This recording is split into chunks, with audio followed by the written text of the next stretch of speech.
So let's move on to the game that happened on Friday, the day before the SEC championship. We're going to talk about the Pac-12 championship. And how about the Pac-12? Man, the Pac-12 is going to be missed. The Pac-12 is going to be missed forever. All of these teams, all the West Coast teams just playing, and all the memories is all just going to be eviscerated, going to be gone.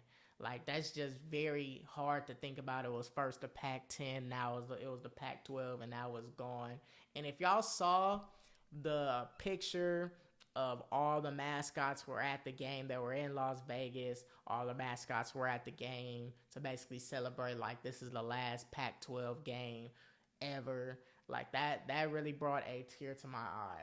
But for it to be the last Pac-12 game, it was most definitely interesting. So Washington, and I had Oregon beating Washington, so that's kind of crazy because the simple fact, Oregon was like a 9-point favorite to win the game, 10-point favorite, and Washington beats them a second time this season, 34-31, to win the Pac-12 championship in the conference last game. Michael Penix Jr. had a phenomenal game. Bo Nix had a phenomenal game. Michael Penix Jr. was 27 of 39 for 319 yards, 1 TD, 1 interception. Dylan Johnson had a phenomenal game. He had a touchdown, a 5-yard touchdown, 5-yard throwing touchdown.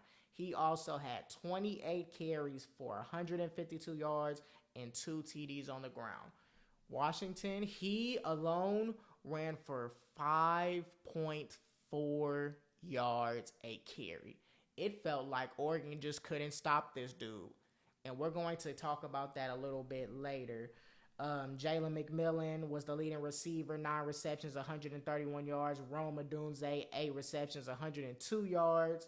Jalen Polk had 5 receptions for 57 yards, and Jeremy Bernard had the last touchdown for Washington, the 5-yard touchdown.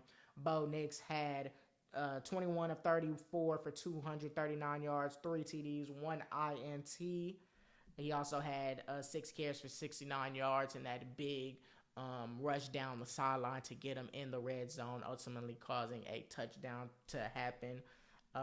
Jordan James had 5 carries for 35 yards and 1 TD. Tez Johnson was the leading receiver with 5 receptions for 68 yards. Trayshawn Holden had that huge reception, 1 catch, 63 yards, and a touchdown. Terrence Ferguson had 4 receptions for 17 yards and 2 TDs, including 1 to end the first half. Now, like I said, Oregon just couldn't stop the run. Oregon really lost in 2 spots for me. Well, 3 to be honest with you.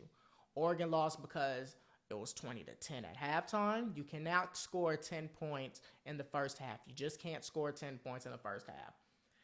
2, they couldn't stop Dylan Johnson. They couldn't stop him. You cannot allow 5.4 yards a carry and expect to win the football game. You cannot expect Oregon to win the football game if they're allowing over 5 yards a carry. They were running it down their throat.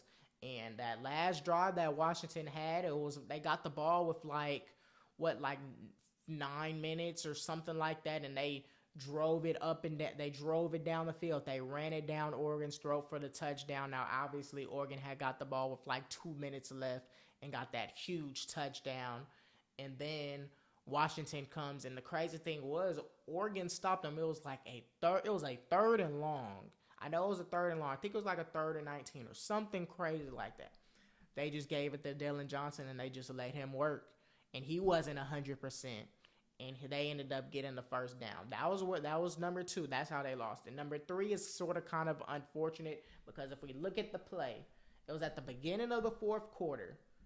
You can make as Oregon fans, you can make a argument that this was a fumble, and I wouldn't even disagree with you.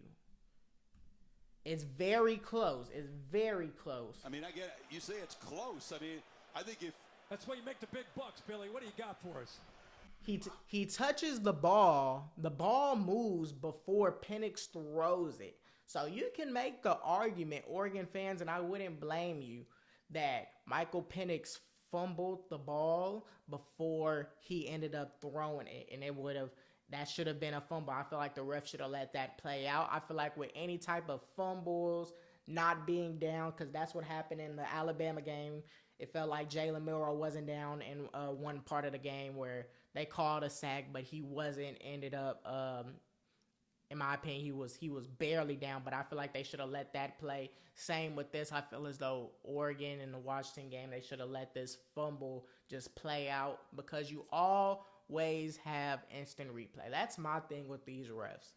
I feel like they should let all interceptions, all fumbles, all not down or down, whatever you want to call it, they should let those type of plays play out, because there's so many times, there's so many occasions where a ball is caught and it's fumbled, but they call it an incomplete, and come to find out that, it is a fumble, or someone ain't step out, or someone was down. You always have instant replay. That's the beauty of having instant replay. For plays like this, you can let it play out, and then you can always just come back and just erase what just happened.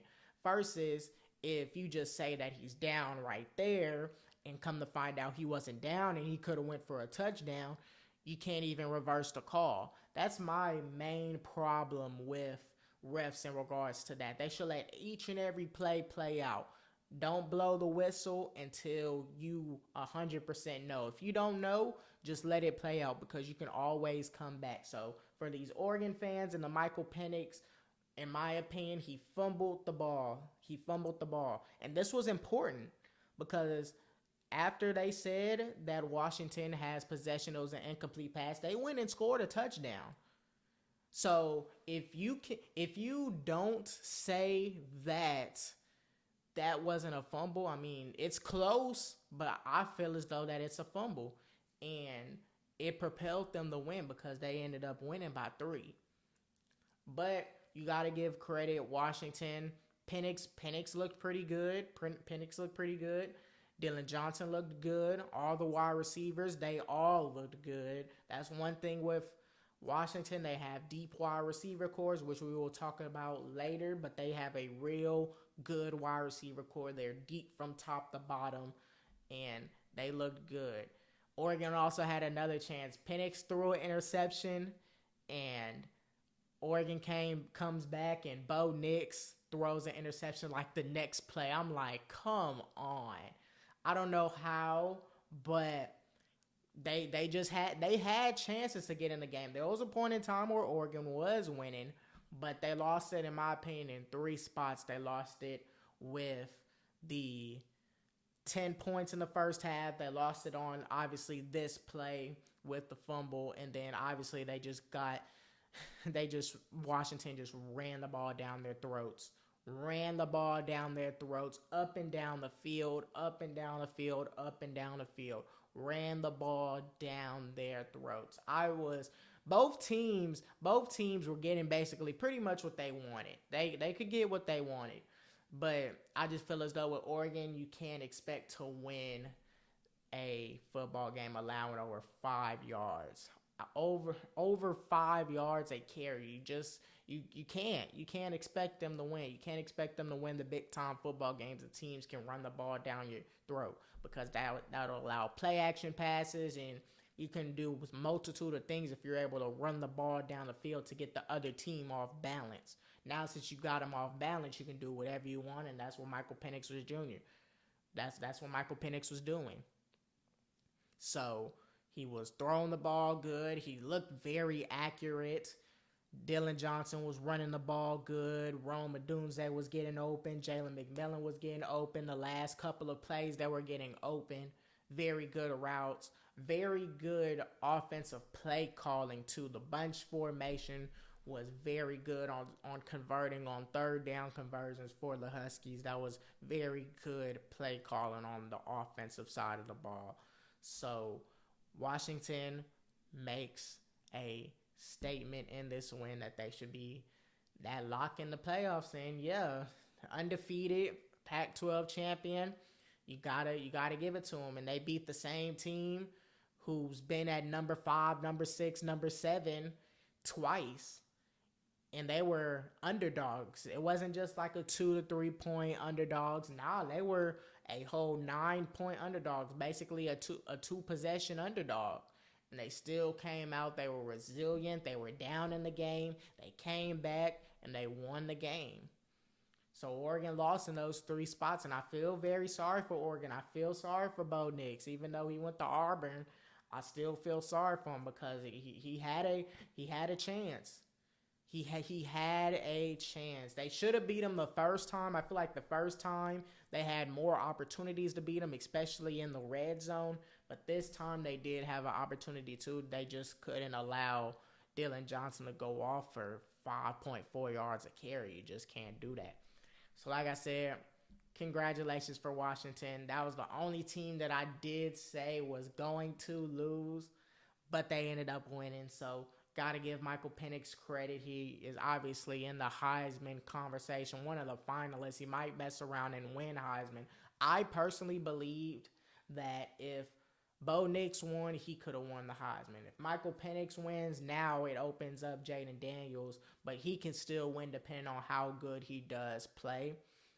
But who knows? Who knows is going to win the Heisman? I personally have Jaden Daniels winning the Heisman. I want y'all to give y'all opinion on who do y'all believe is going to win the Heisman this year. But very good game, very entertaining game, very good game to start off the championship, all the championships. It was very good.